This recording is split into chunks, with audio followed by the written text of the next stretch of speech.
International standards తో quality education అందిస్తుంది futuristic edu initiatives. And ఒక్కొక్కరి కెరీర్‌లో జీవితం అలా వెళ్తూ ఉంటుంది. ఎవరో ఒక మనిషి రావాలా.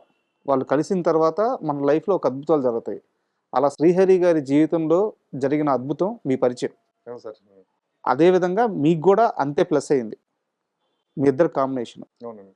ఒకానొక టైంలో మీరు శ్రీహరి గారితో 'అయోధ్య రామయ్య' తీసే ముందు శ్రీహరి సినిమాలంటే 4 ఫైట్‌లు, ఒక 2 డైలాగులు అనే ఒక చీప్, అంటే ఈ వర్డ్ నేను వాడకూడదు, బట్ ఉన్న విషయం చెప్తున్నాను. అవును సార్. అవును. ఒక చీప్ కామెంట్స్ చేసేవాళ్ళు ఇండస్ట్రీలో. హ్మ్. దాన్ని మార్చింది మహేష్. ఆ లెక్క మార్చింది మహేష్ అని చెప్పి ఒక టాక్ ఉంటది. నిజమేనా? నిజమే సార్. నాకు శ్రీహరి అంటే బాగా ఇష్టం సార్ అతను. అతను చాలా మంచోడండి. చాలా మంచి మెంటాలిటీ అండి. అతను వేషాల కోసం తిరుగుతుండేవాడు వెరీ బిగినింగ్ అండి. నేను సురేష్ పర్సన్స్‌లో అసిస్టెంట్‌గా చేస్తున్న టైంలో 'తాజ్ మహల్' అని ఒక సినిమా, శ్రీకాంత్ గారిది. శ్రీకాంత్ గారి సినిమా. దాంట్లో హీరోయిన్ హీరోయిన్ బ్రదర్ క్యారెక్టర్ ఉంటదండి అది. ఒక ముస్లిం క్యారెక్టర్ ఉంది. ఆ క్యారెక్టర్‌కి ముగ్గురు, నలుగురు అనుకున్నారు వాడిని. నాయుడు గారికి ఆప్షన్స్ ఉంటాయండి. అంటే మేము ఒక స్క్రిప్ట్ రాసి ఆయన చేసినప్పుడు ఫస్ట్ ఇద్దరు హీరోలు. అలాగే ప్రతి క్యారెక్టర్ ఇద్దరు ముగ్గురు ఉంటారు. ఇతను కాకపోతే ఇతను కాకపోతే ఇతను. అంటే నాయుడు గారు నెక్స్ట్ మంత్ షూటింగ్ అమ్మంటే నెక్స్ట్ మంత్ షూటింగ్ స్టార్ట్ అయిపోవాలి. అప్పుడు ఎవరు దొరుకుతున్నారో వాళ్ళతో వెళ్ళిపోవాలి. ఆప్షన్స్ ఇలా అనుకున్న టైంలో శ్రీహరి పేరు మూడో పేరు, నాలుగో పేరు ఉందండి. ఓకే. నేను చూసిన నాకు కథ తెలుసండి. భలే కథ అని చెప్పేసి నేను శ్రీహరిని కలిసాను, పర్సనల్ కలిసా. అప్పుడు శ్రీహరి ఇక్కడే ఉండేవాడు అంటుండేది. కలిసి హరి రామారావు గారు ఒక సినిమా చేస్తున్నారు, దాంట్లో భలే క్యారెక్టర్, ముస్లిం క్యారెక్టర్, నీ పేరు కూడా ఉంది, 4th ప్లేస్లో ఉంది. ఏమో లక్కీగా మొదట్లో ఎవడో దొరికేసరికి నీ వరకు రాదు పెన్ అక్కడికి. మరి నువ్వు ఒకసారి నాయుడు గారిని కలు రేపు మార్నింగ్ అన్న. అలాగా ఏంటంటే క్యారెక్టర్ ఇలాగ ఉంటుందన్న. సరే సరే అన్న. నాయుడు గారు మార్నింగ్ 8కి 9కి అలా స్టూడియోకి వచ్చారు. ఇతను 8:30కి వచ్చేసి ముందే వచ్చి నిలబడ్డాడండి. అలాగే నాయుడు గారు రాగానే టక్కన కాళ్ళదానం పెట్టాడు. ఎవరు హరియా ఏంటమ్మా సార్ ఇలాగా ఆ సినిమా చేస్తాను, ఈ సినిమాలు చేస్తానండి. అదే మన సినిమా చేస్తున్నారు విన్నాను సార్. ఒకటి శ్రీకాంత్ తోటి 'తాజ్ మహల్' సినిమా మంచి కథ అనేసి విన్నాను నేను. ఏదైనా అవకాశం ఉంటే చెప్పండి సార్ నాకు. అదే అనుకుంటున్నాం అయ్యా, దాంట్లోనూ అదే ఒక ముస్లిం క్యారెక్టర్ ఒకటి ఉంది అది అని నాయుడు గారు ఓపెన్ అయ్యారు. అలాగే సరే నాకు ఇవ్వండి సార్, నేను చేస్తాను సార్. నువ్వు మరి చూద్దాం అన్న. నాయుడు ప్రామిస్ చేయలేదండి. చూద్దాం అన్నారు. నేను అక్కడే ఉన్నాను, పక్కన ఉన్నా. చూద్దాం అంటే వెళ్ళిపోయాడు. నేను వెళ్ళిపోయి 1 అవర్లో ఆ గెటప్ వేసుకొచ్చాడు సార్. ముస్లిం గెటప్ వేసుకొచ్చాడు. గడ్డం ఇది మొత్తం మా మేసం తీసేసి, మేసం ఉంటుంది, మేసం తీసేసాడు అప్పటికప్పుడు. మేసం తీసేసి మొత్తం అన్ని వేసేసుకుని ఇలా వచ్చాడు. ఎవరో సార్ శ్రీహరి సార్. ఓ మరి నువ్వా భలే ఉన్నావయ్యా అని అంటే ముప్పని శివ గారిని పిలిచి, శివ ఫిక్స్. శ్రీహరికి హిందీ వచ్చి కదా, ఆ హిందీలో డైలాగ్ అది చెప్పేసరికి నాయుడు గారి మనసు ఇదే అయిపోయింది. ఫైర్ అంటే ఎలాగ ఉండాలయ్యా, ఇదే గెటప్, ఇదే అన్నాడు అంతే. ఆ సినిమా అతనికి ఫస్ట్ నంది అవార్డు వచ్చింది సార్, బెస్ట్ విలన్. అతని జీవితంలో రామానాయుడు గారు అందరు కదా, నేనండి అతను కనిపించింది. మహేష్ చెప్పడం బట్టే కదా నేను అక్కడికి వెళ్ళాను, నాకు ఆ వేషం వచ్చింది అని చెప్పేసి ఇంకా అందరికీ చెప్తుండేవాడండి. చాలా ఇంటర్వ్యూలో కూడా చెప్పాడండి అతను. ఆ తర్వాత ఇంకా మా సురేష్ పర్సన్స్ సినిమాలు చేయడం అండి. ఇంకా శివయ్య సినిమా నేను చేస్తున్న, ఆ నాయుడు గారి కుటుంబం సినిమా, అన్ని ప్రేమించుకుందారా సినిమా. ప్రేమించుకుందారా సినిమాకి వచ్చేటప్పటికి ఏంటంటే దాంట్లో అప్పుడే పెళ్ళి అయిందండి. మనిషి ఆ గెటప్ కొంచెం ఈ ఫ్యాక్షనిస్ట్ గెటప్లా చేద్దాం, వాళ్ళు ఇలా కాకుండా లుంగీ షర్ట్ పెడదాం చెప్పి లుంగీ షర్ట్ పెట్టి ఇది పెడితే చూడడానికి గ్లామర్ కనిపించేవాడు అండి. నేనే అన్నా, మీ ఇద్దరు నన్ను బాబాయ్ అంటే నేను అతను బాబాయ్ భలే ఉన్నది ఏంటో బుద్ధిగా ఉన్నావు నువ్వు, హీరోగా కూడా వేయచ్చు అంటే మళ్ళీ పెట్టుకుంటాడే బాబాయ్ హీరోగా అన్నట్టు. లేదు నువ్వు ట్రై చేయ, నువ్వు ఏమిటి చెప్పలేవు, విలంగా చేసిన రజనీకాంత్ హీరో అవ్వలేదా, మోహన్ బాబు గారు హీరో అవ్వలేదా, చెప్పలేం కదా అన్న టైంకి సార్ మా ప్రేమించుకున్నారు రిలీజ్ అయిందండి. మంచి హిట్ అయిందండి, అతనికి మంచి పేరు వచ్చిందండి. ఇమీడియట్లీగా ఒక 1.5-2 ఇయర్స్కి మా శివయ్య సినిమా అయ్యే టైంకి దాంట్లో కూడా మంచి క్యారెక్టర్ వేసాడు. శివయ్యలో కూడా అతను హీరోగా అవకాశం వచ్చింది సార్.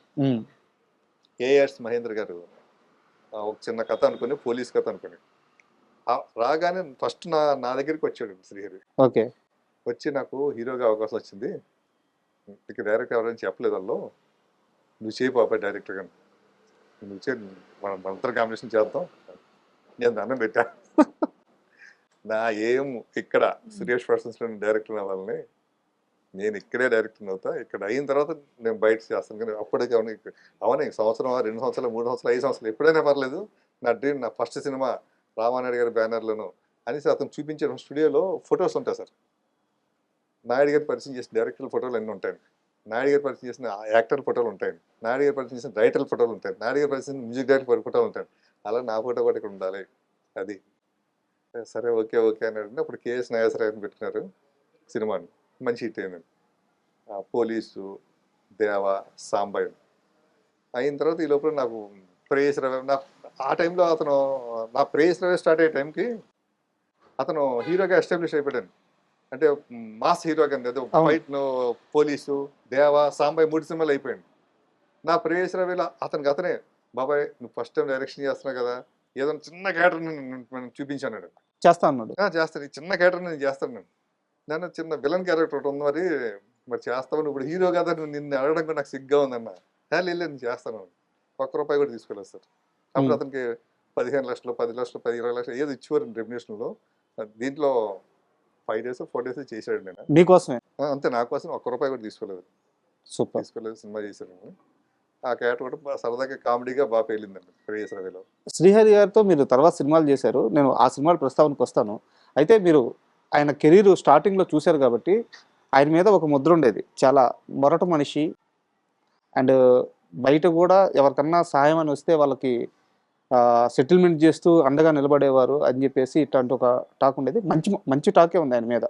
అయితే రియల్గా ఎలా ఉండేవారు ఆయన పరిచయాలు కానీ ఆయన లైఫ్ స్టైల్ కానీ ఎలా ఉండేది? అంటే ఆయన ఫస్ట్ నుంచి కూడా ఆయన హైదరాబాద్ కల్చర్లో ఉన్నాడండి. ఈ రెజ్లింగ్లోనూ, తర్వాత ఈ పహల్వాన్లతో తిరుగుతుంటాడు అంటున్నా. ఆయన ఇది బాడీ బిల్డర్ కదండి. ఆ ఫ్రెండ్స్ అంతా ఉండేవారండి ఆయనకి. అప్పుడు ఎలా ఉంటుందంటే, ఒక మన యూసఫ్ కూడా బాడీ బిల్డర్ అనుకోండి, ఆయన శ్రీశైలం యాదవ్ అండి, మంచి బాడీ బిల్డర్ ఉండేవాడు. పహల్వాన్ అంటారు. పహల్వాన్ అంటే నాయకుడిని అర్థం అండి. ఆ నాయకుడిని లోకల్ నాయకుడిని చేసేసేవారు. అలాగే ఒక విజయ్ కుమార్ ఉండేవాడు పంజాగుట్లో, విజయ్ కుమార్ యాదవ్ అని, ఆయన పహల్వాన్ అంటే. వీళ్ళందరూ ఈయన ఫ్రెండ్స్ అండి. అంటే ఫ్రెండ్స్ అంటే వీళ్ళందరూ జిమ్కి వెళ్ళడం, ఇవన్నీ చేయడం అండి. అలాగే ఈయన షూటింగ్ అన్నప్పుడు వాళ్ళందరూ వస్తుండేవారండి, అందరూ సరదాగా మాట్లాడుతుండేవారు. తర్వాత చాలా మంచి మనిషి అండి అతను. ఎవరికన్నా ఏ కష్టం వచ్చినా అది లైట్ మ్యాన్ అవ్వచ్చు, ప్రొడక్షన్ బాయ్ అవ్వచ్చు, లేకపోతే ఒక డైరెక్టర్ అవ్వచ్చు, లేకపోతే హీరో అవ్వచ్చు, ఏదైనా సరే చక్కగా కూర్చొని మాట్లాడుకుని డీల్ చేసేవాడు. డీల్ చేసి ఎవరికి ఏ కష్టం లేకుండా చేసేవాడు. తర్వాత అతనికి గుప్తదానాలు బాగా చేసేవాడు శ్రీహరి గారు. ఎవరైనా ఏదైనా వస్తే తీసుకుంచుకో, మళ్ళీ ఎవరికి చెప్పొద్దు అనమాట. నేను అంటే వద్దు బాబా అని చెప్పొద్దు పాపం, అతను ఇది ఉన్నవాడు, కొంచెం ఆత్మాభిమానం ఉన్నవాడు, మనం ఇచ్చామని తెలిస్తే మళ్ళీ ఏదో బయట ఏదో అనుకుంటారు కదా, శ్రీహరికి వెళ్ళి డబ్బులు ఇచ్చుకుంటే అది అలా ఉండకూడదు అని చెప్పి బాగా చేసేవాడు. కష్టంలో ఉండేవాడి అవసరం తీర్చడమే కాదు, వాడి గౌరవం కూడా కాపాడేవాడు. గౌరవం కాపాడేవాడండి. అలాగే అతని దృష్టిలో అతను మంచి వర్కరు, లేకపోతే అతను మంచి టాలెంట్ ఉన్నవాడు అనిపిస్తే అతను రైటర్ ఉన్నామండి, లేకపోతే డైరెక్షన్ డిపార్ట్మెంట్లో ఉన్నవాడినామండి, లేకపోతే ఏదైనా సరే వాళ్ళని ఎంకరేజ్ చేసేవాడు. సూపర్. ఇప్పుడు మన దేవి ప్రసాద్ ఉన్నాడు డైరెక్టర్, అవును, ఆయన ఫస్ట్ డైరెక్షన్ ఇచ్చింది ఆయనే అవకాశం. బట్ ఆ సినిమా రిలీజ్ అవ్వలేదు అనుకుంటా. కోడి రామకృష్ణ గారి దగ్గర దేవి గారు. అలా చాలా మంది డైరెక్టర్లు ఆయన పరిచయం చేశాడు. అలాగే గ్యాప్ ఉన్న పలానా డైరెక్టర్ గ్యాప్ ఉంది, మంచి డైరెక్టర్ గ్యాప్ ఉందని తెలిసింది అనుకోండి, మంచి డైరెక్టర్ అంటే చాలు పిలిచేవాడు. అతను హిట్లు ఫ్లాపులతో పనిచేసి పెట్టుకున్నాడు కదండి, చేసేవాడు. అంటే శ్రీహరి గారి గురించి మాట్లాడుతూ ఉంటే టైం తెలియదు, బట్ మీకు ఇంకా జర్నీ చాలా పెద్దది కాబట్టి ఒక రామానాయుడు గురించి కానీ లేకపోతే ఒక శ్రీహరి గారి గురించి కానీ మనం మాట్లాడుకుంటూ మొదలు పెట్టామనుకోండి, రోజులు ఉంటుంది సార్. నా దగ్గర అంత మ్యాటర్ వాళ్ళతో ఏంటంటే నాకు వాళ్ళతో అంత బాండింగ్ అండి. అవును, అందుకే నా దగ్గర కూడా క్వశ్చన్స్ అయిపోవట్లేదు. లాస్ట్ క్వశ్చన్, అయోధ్య రామయ్య సినిమా రిలీజ్ అయిన తర్వాత ఆ సినిమాకి ఆయన కూడా ప్రొడ్యూసర్గా చేశారని చెప్పి విన్నాను. ఆ సినిమాలో తన షేరు మిగిలిన డబ్బులతో ఇప్పుడు ఉండే ఇల్లు కొన్నారు. ఇండస్ట్రీలో ఎవరు వచ్చినా సరే ఇది మహేష్ ఇల్లు, ఇది మహేష్ ఇల్లు అని చెప్పేవారట. అవునండి, ఎందుకంటే ఆ ఇల్లు గృహప్రవేశం రోజు అండి, ప్రెస్ వాళ్ళందరూ వచ్చారని అందరూ కూడా చెప్పారు, ఇగో ఈ డైరెక్టరే మీరు అన్నాడు. దానికి ఒక స్టోరీ ఉంది సార్ ఆ ఇంటికి కూడా అండి. నేను ప్రేయస్ రవి సినిమా చేస్తున్న టైంలో ఆయన డైరెక్టర్ సాగర్ గారి సినిమా ఒక సినిమా ఉండేదండి. ఆ సినిమా షూటింగ్ చేస్తున్నట్టు నా ఇంట్లో. ఓకే ఆయన డేట్స్ కోసం ఓటర్ కలడం కోసం వెళ్ళా. శ్రీహరి గారు ఉంటున్న ఇల్లు షూటింగ్లు ఇచ్చేవారు నా ఇల్లు.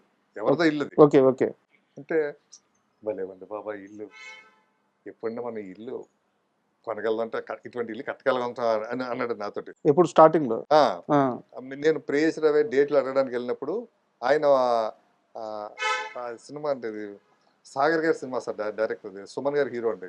ఓకే ఆ సినిమా షూటింగ్ జరుగుతుందండి. ఏమో నువ్వే కొనొచ్చేమో కదా బాబు, దాని ఏమంతా 2-3 సినిమాలు టప్ టప్ ఇట్లు పడితే ఏముంది టప్ని కొంటావు అంటే, ఆ కోర్టు ఎంత ఉంటుంది ఇది అన్నట్టు, కోర్టు ఎంత ఉంటుంది అన్నట్టు. ఏముంది నీకు లెక్క ఏముంటుంది, డబ్బులు వస్తే నీకు తెలియదు కదా అన్న. అదే మాట నాకు చాలా, నువ్వు అన్నాయి మహేష్ ఆ రోజు బాబాయ్, అదే ఇల్లు కొని పడదబ్బా మనం. నా మైండ్లో అలా ఉండిపోయింది, మనం అనుకున్న టైం అలాగే అనుకుంటా. అది కూడా నీ సినిమా డబ్బులతోటి, నువ్వు డైరెక్ట్ చేసిన సినిమా. ఆ సినిమా ఆయన ప్రొడ్యూసర్ అండి, అయోధ్య రమేష్ అండి. వేరే ఆయన ఉన్న ప్రకాష్ రెడ్డి గారు ఉన్నారు, ఆయన తక్కువ పార్ట్నర్, ఇది షేర్ ఎక్కువ. సూపర్ కదా. అయ్యో సార్ నాకు అది అయ్యి అనిపిస్తుంటే ఒకసారి తదాస్తు దేవత ఉన్నారేమో అనిపిస్తుంటుంది. మేము అనుకున్నాం కరెక్ట్ వాళ్ళు దీవించే. అంటే ఒక రోడ్డు మీద నిలబడి ఒక ఇల్లు చూసి ఇలాంటి ఇల్లు కొనగలను అనుకున్న ఇల్లే కొనేసారు. ఆ ఇంట్లో షూటింగ్ అండి, ఆ ఇంట్లో ఉన్నాను హాల్లో అండి.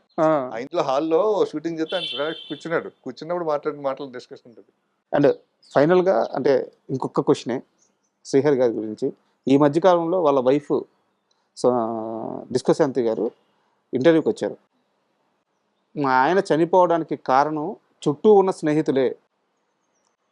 ఆయనకి ఆరోగ్యం బాగలేదని తెలిసినా సరే వాళ్ళు ఆయన్ని మిగతా పార్టీలకు కానీ మిగతా అలవాట్లకు కానీ దూరంగా ఉంచలేదు. వాళ్ళు ఆయన్ని అలవాటు చేసి దానికి వ్యసనం చేసేసి ఆయన చనిపోవడానికి కారణం చుట్టూ ఉన్న స్నేహితులే కారణమయ్యారు, అండ్ డాక్టర్ల తప్పు కూడా కారణం అని చెప్పేసి ఆమె ఒక స్టేట్మెంట్ ఇచ్చారు. మీరు ఆ టైంలో శ్రీహరి గారు చనిపోయిన టైంలో మీరు ఆయన టచ్లో ఉన్నారా? అసలు శ్రీహరి గారి మరణం చుట్టూ ఏం జరిగింది? అంటే సార్ పాపం ఆయన హెల్త్ ఎప్పుడు పట్టించుకోలేదు సార్. అంటే ఇప్పుడు తన బాడీ బాగా గట్టిగా ఉంటుంది కదా సార్, అలా ఉండేవాడు కదా. అటువంటిది నేను ఒకరోజు నైట్ ఆయన మగధీర సినిమా అండి, Magadheera cinema super duper hit అయిందండి. అయిన తర్వాత చాలా ఆయనకి ఎనలేని పేరు తీసుకొచ్చింది నా పేరు మగధీర సినిమా. ఆయనకి అంటే క్యారెక్టర్ ఆర్టిస్ట్గా కూడా ఆయన రేంజ్ ఎక్కడికో తీసుకెళ్ళిపోయింది, అవును అవును. ₹1,00,00,000 పైగా తీసుకెళ్ళిపోయిందండి. ఆ టైంలో ఆయన నేను కలిసి డిస్కస్ చేస్తున్న వేరే సినిమా అంటే వేరే ఒక gang mafia gang backdrop cinema చేద్దాం అని ఒక ఇంగ్లీష్ పిక్చర్ ఒకటి ఉందండి. దాన్ని ఇన్స్పిరేషన్గా అనుకుని డిస్కస్ చేస్తుంటుండేవాళ్ళం. చేస్తుంటే నైట్ నేను 12-1 గంట అనుకుంటేవాడిని. ఆ రోజు ఆయన బాగా డ్రింక్ చేస్తున్నారు. దాంట్లో తీసుకున్న డైలీ అలవాటు అండి, తీసుకుని సడన్గా వామిటింగ్ అయ్యిందండి శ్రీహరి గారికి. ఆ వామిటింగ్ వేరే కలర్లో వచ్చింది.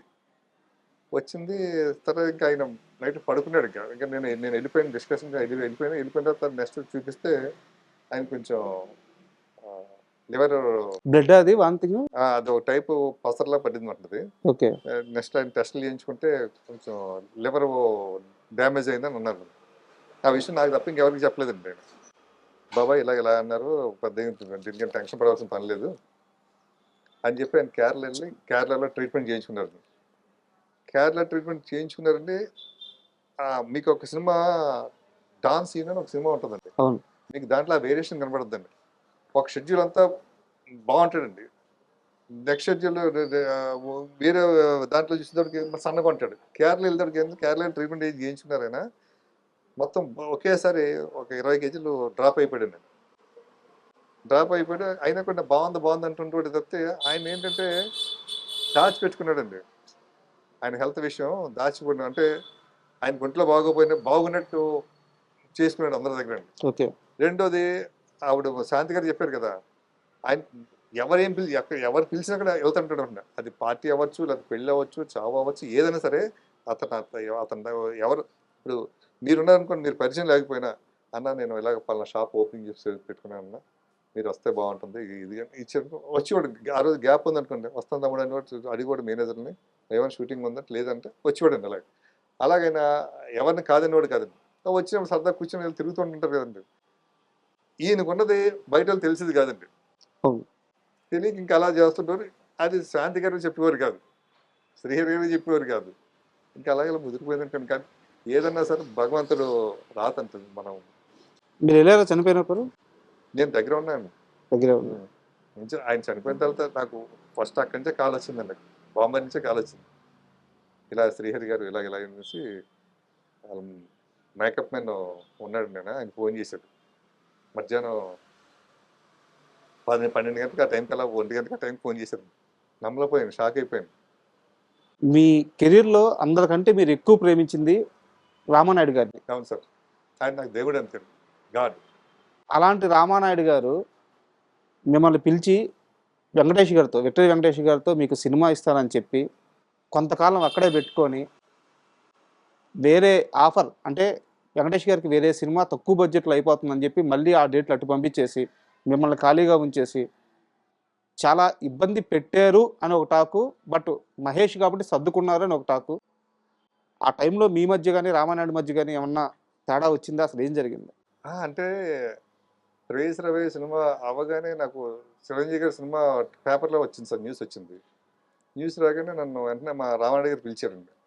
ఏం మహేష్ చిరంజీవి గారి సినిమా చేస్తున్నావంటే, ఇంకా లేదు సార్, ఆయన సార్ కథ రెడీ చేయి, మనకి చూడు మహేష్కి మంచి కథ చూడు అన్నారు. దాంట్లో డిస్కషన్ జరుగుతుందంటే, లేదు నువ్వు ఇక్కడే చేయి, సెకండ్ ఫిల్మ్ కూడా ఇక్కడే చేయి నువ్వు. సురేష్ బాబు నేను కూడా అనుకున్నాం, వెంకటేష్ అనుకుంటున్నాడు సురేష్ బాబు, ఒకసారి సురేష్ బాబు కలువు అన్నాడు. సురేష్ బాబుని కలిసాను, కలిస్తే ఆయన కొన్ని సినిమాలు ఇచ్చారు నాకు. ఇచ్చి మహేష్ సినిమాలు నువ్వు రెడీ చేయకాదు, ఈ చూసి ఒక బొబ్బిల్ రాజా, ఒక ప్రేయస్ రవే, ఇలా డ్రామా, బొబ్బిల్ రాజా ఎంటర్టైన్మెంట్, అలాగే అన్ని ఒక మిక్స్డ్ ఎమోషన్స్ చేసి మొత్తం చేయాలంటే అప్పుడు నేను పాసం మురళి గారు కూర్చుని ఒక 4-5 నెలలు కూర్చున్నాం సార్. కూర్చుని చేసామంటే మాకు మా టైం బాగుండాలి కదా సార్. ఫస్ట్ హాఫ్ బాగుంటే సెకండ్ హాఫ్ సెట్ అయ్యేది కదా సురేష్ బాబు గారికి, సెకండ్ హాఫ్ బాగుందంటే ఫస్ట్ హాఫ్ తేలిపోయింది, ఈ డిస్కషన్ జరుగుతూ ఉండేదండి. ఈ లోపల ఏమైందంటే జై మందిర్ అనేసి సినిమా ఎన్ శంకర్ గారిదండి. ఆ సినిమా పరిశుభ్ర బ్రదర్స్ వాళ్ళు చెప్పడం కథ అండి. రెండోది ఏంటంటే వాళ్ళు ఏదో ఒక థమ్స్అప్ కంపెనీ, కోకోకోలా కంపెనీ ఏదో ఉంటుంది, స్పాన్సర్ చేస్తారు. ఆ కంపెనీ స్పాన్సర్ మీద టీం అంతా కలిసి లండన్ ఎక్కడికి వెళ్తారు కథలో అదండి. అలాగే రియల్గా కూడా ఆ కంపెనీ బ్రాండ్ పెట్టడంతో వాళ్ళు పెద్ద అమౌంట్ ఇస్తున్నారు. ఇంకా సురేష్ బాబు గారు ఆలోచించారు, ఆ అమౌంట్ ఆల్మోస్ట్ 70% సినిమా అయిపోతుంది ఆ స్పాన్సర్ చేసే అమౌంట్ తోటి. అని నన్ను పిలిచి, మహేష్ ఇది అయిపోయిన తర్వాత చేద్దామని సినిమా చేద్దాం, ఏమంటే మరి ఈ సినిమా చేద్దాం అనేసి అంటే నేను సరే ఓకే బాబా అలా అలాగండి అన్న. బట్ ఏంటంటే ఇప్పుడు వెంకటేష్ బాబు గారు అంటే ఆ సినిమా స్టార్ట్ చేసిన తర్వాత అది అవ్వడానికి మళ్ళీ 8 నెలలు 9 నెలలు పడుతుంది. అది అయిన తర్వాత మళ్ళీ అంటే సురేష్ బాబు ఇమీడియట్గా మళ్ళీ ఇంకో సినిమా ఉంటుంది వెంకటేష్ బాబు, ఇంకొక సినిమా బయట సినిమా చేసినా మళ్ళీ ఇంకోటి ఉంటుంది.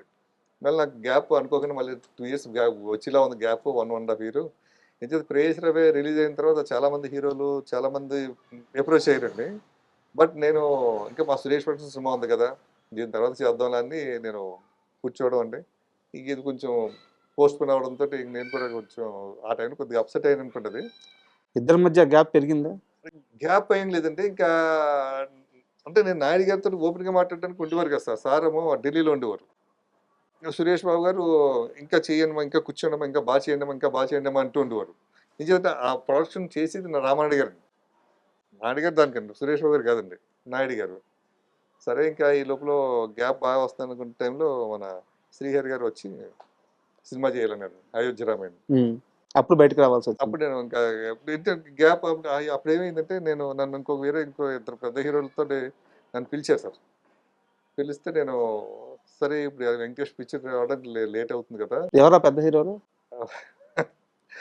ఎందుకంటే వాళ్ళని అప్రోచ్ అయ్యాను సార్. చెప్పండి, చాలా సంవత్సరాలు అయిపోయింది. అయినా ఎందుకు సార్ వెళ్తే వాళ్ళు వేరే డైరెక్షన్ పెట్టేశారు సార్. అది వేరే డైరెక్షన్ పెట్టుకున్నారు. దాంతో ఇంక నేను పనిచేసిన మా శ్రీకాంత్ గారిని కూడా అడిగా. అంటే శ్రీకాంత్ గారు జగద్వాద కాంబినేషన్ సినిమా చేద్దాం అనేసి మధుమురళి గారు ప్రొడ్యూసర్, ఆయన తిరుగుతుంటే నేను ఇంకా వెంకటేష్ గారి పిక్చర్ ఉంది కదా, ఇవన్నీ ఎందుకులే ఇంకా అంటే, ఎందుకంటే దీని కాన్సన్ట్రేషన్ అంతా దీమే పెట్టాం కదా, ఇది అయిన తర్వాత చేద్దాం, 2 సినిమాకి ఇంకా అక్కడ చేయమంటున్నారు కదా, అది అయిన తర్వాత కదా అనేసి దాని మీద కూర్చున్నాను. ఇప్పుడు ఇది ఎప్పుడైతే కొంచెం పోస్ట్ పోన్ అవుతుందో నేను మళ్ళీ ఆ సేమ్ నన్ను అడిగిన ప్రొడ్యూసర్లని, నన్ను అడిగిన హీరోలని అడిగితే ఎవరి మటుకు వాళ్ళు ఫుల్ ప్యాక్లో ఉన్నారు. మనం అరే ఆ డైరెక్షన్ పెట్టిస్తాం, అరే ఇలా పెట్టిస్తాం, అరే నువ్వు 1 month ముందు చెప్పాల్సిందే, అది ఎలా జరిగింది అలా జరిగింది అని. సరే సరే ఎలా రాసి పెట్టింటే అలా జరుగుద్దిలే. సో ఫైనల్గా అయితే వెంకటేష్ గారి మూవీ కాలేదు, బయటకు వచ్చిన తర్వాత వేరే మూవీ లేదు. లేదండి, కానీ నేను బాధపడేవాడిని కాదండి. నాకు ఎందుకో తెలియని ఒక మధురమైన ఆనందంలో ఉండేవాడిని. ఉమ్, ఏంటంటే నా డ్రీమ్ ఫుల్ఫిల్ అయిపోయింది సార్ అప్పటికి. నేను మా ఇంట్లో గోడ మీద రాసుకున్నాను ఒక చిన్న పోస్టర్ మీద పేపర్ మీద పెట్టుకుని, రామానాయుడు నిర్మాత, మహేష్ డైరెక్టర్ అనేసి ఒక పెట్టుకున్నాను. అది వచ్చేసింది, పోస్టర్ వచ్చేసింది, ప్రేయసరమైన పోస్టర్ వచ్చేసిందండి. ఇంక దాంతో నాకు ఒక రకమైన ఉమ్, నేనే చేసేసాను. 5 సంవత్సరాలు నేను ఓన్లీ జస్ట్ 5 ఇయర్స్ అంతే. 5 ఇయర్స్లో నా డ్రీమ్ ఎంత ఫాస్ట్గా అయిపోయిందా.